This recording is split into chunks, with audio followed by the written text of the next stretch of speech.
Welcome to another Conversations with Thought Leaders in Africa, where we look at this technology, smart technologies, how they are transforming our society, businesses, many organizations. And we always love to hear from different perspectives, from the education side of things, the enterprise side, social scientists, etc. And today we are very excited to be hosting someone that is coming from a very important sector. And I will ask Johan Steyn to introduce Professor Barry to us. Johan? Zenzele, thank you. It's our second recording for the year. It's already February. This year's been going very quick. But like we always say in these videos, our focus is to profile people in South Africa who are doing amazing work in the tech space. And again, whether it's AI or machine learning or software engineering or the like. And we have a very distinguished guest today in Professor Barry Dwolatzky, who is the Emeritus Professor of the School of Electrical and Information Engineering at the University of the Witwatersrand, or Wits, and also the founder of the Joburg Center for Software Engineering, or the JCSE. He also has a very exciting podcast, which is absolutely worth listening to, called Optimizing Leading Africa's Digital Future. And when we do this edit, we'll add the URL, but it's the grantgeeks.africa. Prof. Barry, it is lovely and a distinct privilege to have you here. I hope you are doing well. I'm doing really well, Johan, Zenzele. Great to be with you. Oh, fantastic, Prof. I want to start with the podcast, the Grant Geek, and I think in your first episode, if I remember, you explain where that name comes from. It almost sounds like the Wizard of Oz in a way, but maybe tell our viewers a bit about where it comes from, but also a bit more about the podcast. So, and it came from a very interesting moment in my life. In 2019, a young man, Tiani Ngonyama, was named by the IITPSA as the South African IT Personality of the Year. And he was the youngest such recipient of the award.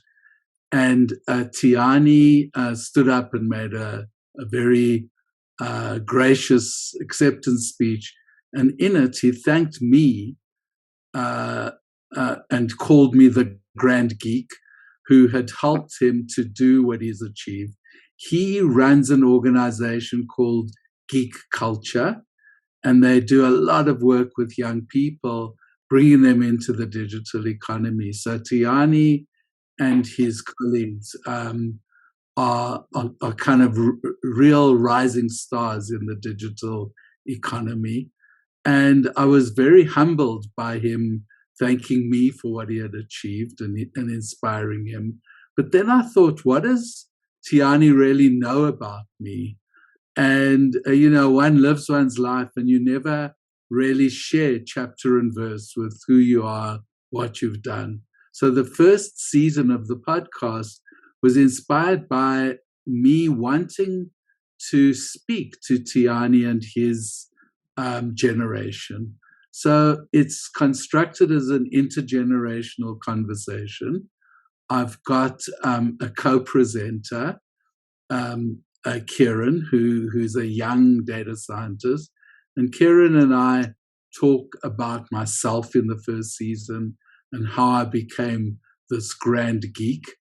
The second season are some fantastic interviews with movers and shakers like Achilles Marwala, Mthetha Nyati, Kent Beck, who's a very famous international software engineer, and various people I've met along the way. And we talk about handing over the baton from them to the new generation. So it's about passing the baton, and that's really what it's all about. Zenzele? Professor Barry, it's an honor indeed to have you here. And my first question to you, we're living in the digital age, where every organization should adopt this helix of never-ending improvement or this continuous innovation. I would say. Now, maybe as a university, how are you responding to these changes, and of course adapting to the requirements of the fourth industrial revolution? Maybe your thoughts on that. Yeah. So, and my colleagues will shoot me for saying this, but Wits University and most other universities aren't adapting well to this digital age. I suppose with the coming of COVID, we've had to transform after a fashion quite quickly. But I think that, what the digital age is for me is two things. It's firstly digital transformation. It's how organizations transform in the face of digital technology. But what changes is the organization. So to me, digital transformation is about the business changing, not the technology that's being adopted. So I think that our tertiary institutions like Wits, we adopting digital technology, but I really doubt if we are transforming. Are we really becoming digitally transformed? And so I think that it's one of the sectors where the big disruptors are still going to hit. We've seen them hit in other sectors, but I think tertiary education is going to have to adapt and adopt these new models, new ways of working. And as of now, I don't see it happening anywhere to scale. But then the flip side of your question is we are training and educating the next generation of digital professionals who will play a very key part in all sectors. So I think that the universities are doing it, everything from machine learning and robotics to some of the more exotic technologies like quantum computing are starting to find their way into universities. And that's where the next wave of professionals will come from. I love what you're saying, Prof. Barry, because it's about our future, our children's future, but also the children in South Africa. And I would love to ask you more about the Joburg Center for Software Engineering, the JCSE, because I've seen a lot of your posts on LinkedIn, I've seen it in the news, doing good work. But for people who are not familiar with what you're doing there, please tell us a bit more about that.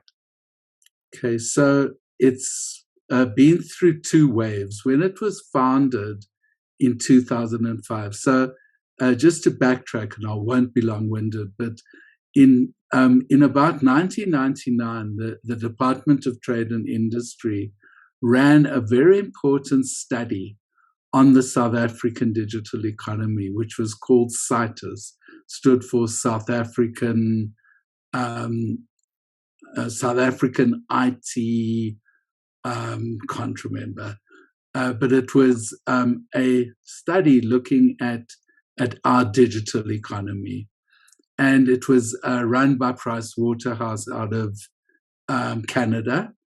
And they came up with some very important conclusions. And that was in 2000. And some of the things they said is that the South African IT industry was fantastic, was cutting edge, was world leading, but it was tiny.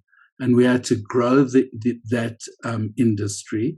And we had to grow it through transformation. We had to bring more Black people, more young people, more women into the industry. So that was one recommendation. The other recommendation was benchmarking ourselves internationally.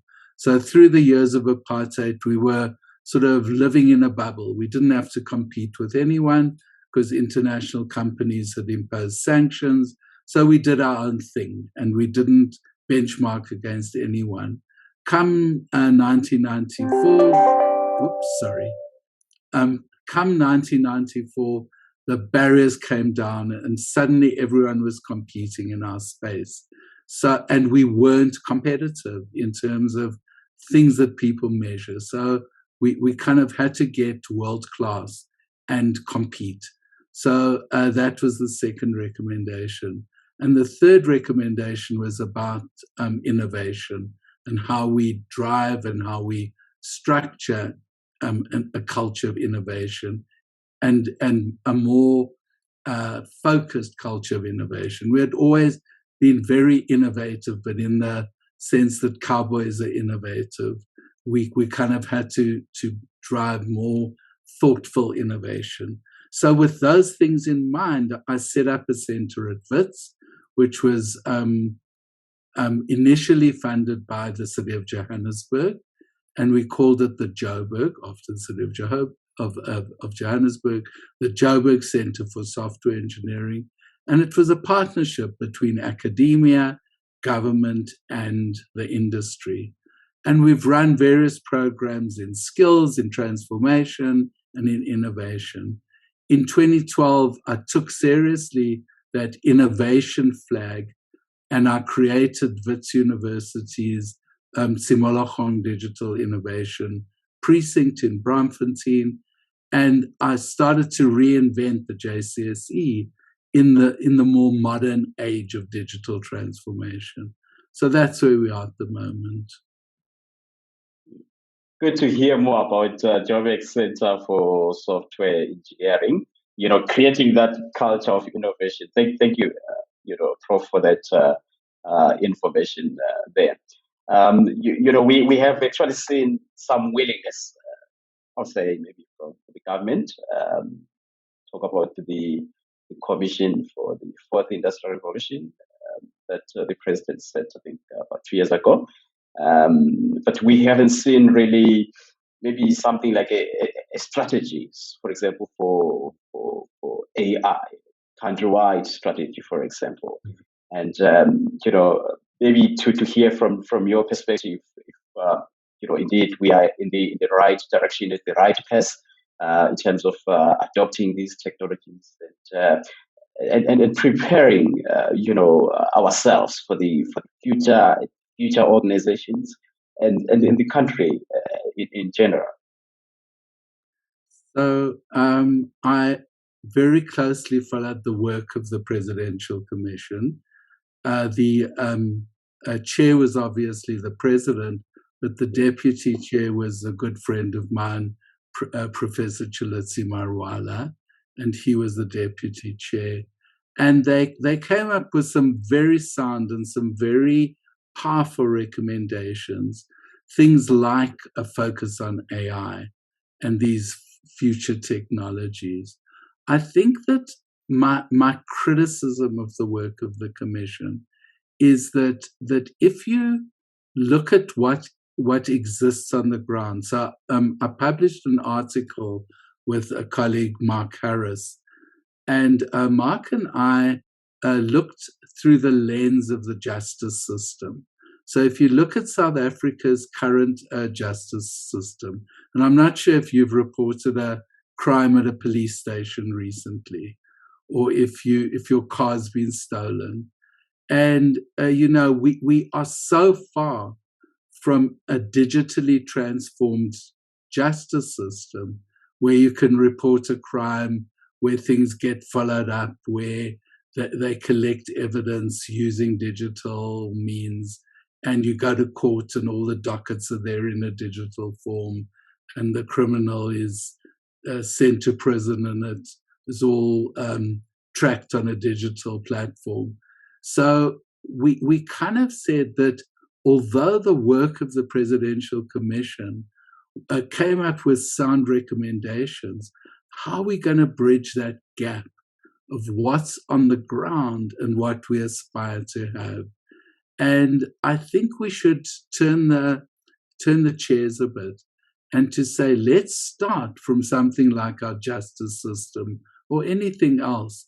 And how do we engage from the bottom up in that system to reach something that is aspirational in the fourth industrial revolution? So I think instead of the top-down approach that the Presidential Commission took, where it's still hard to see how those recommendations will make things different for the citizen and the person at the grassroots, we should maybe start at the grassroots and work our way up and find the blockages and how we can move the needle in terms of digital transformation. Prof. Barry, I feel like I'm vibrating because of what you've just said. It so aligns with, I know, me and Zenzele. In fact, he took the question I wanted to ask you about the Presidential Commission. If I remember correctly, I think it was in the Daily Maverick, maybe one of the places where that article was published. And I've spoken with Prof. Dwolatzky a few times. I followed the commission, and I think they've done a good job, but what now? And I think maybe to your point, we can't just all sit back and hope government does something. So maybe it's just the last question, Prof. Barry. So I've got an 8-year-old boy. I obviously constantly think of how all this technology is going to change his generation's future, the kind of jobs they might do one day. So from a grassroots point of view, average people, if you would, who are not necessarily technologists or academics or in government, when it comes to their children, what can they do? Because I don't think we have to fear this tech. We have to train our children well. But what can we do at a grassroots level to make sure our children are ready for this future that is waiting us? Yeah, so I think, and I challenge something that's happening, and that is that they're saying every kid from nursery school up should learn to code and learn about robotics. And I see where that's coming from, but I don't think that should be our priority. I think that your son is 8. Who knows what he's going to be doing in 10 years, never mind 50 years. So I think, and I've thought a lot about this, what seeds do we need to sow for him and every other young child in this country to cope in this new digital world? And I've come up with 4 areas. The first is fundamentals. They should math, science, logic. So in learning computer programming, you're actually learning logical problem solving. So logic is important. So you need good foundational skills. You need to have good problem solving skills, which comes with the logic, comes with learning programming, but there are many other ways you can become a good problem solver.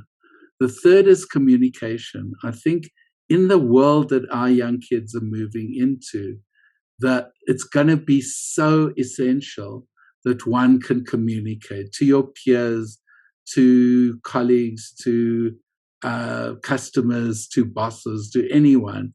Communication is going to be incredibly important. And then the fourth one is to learn to learn.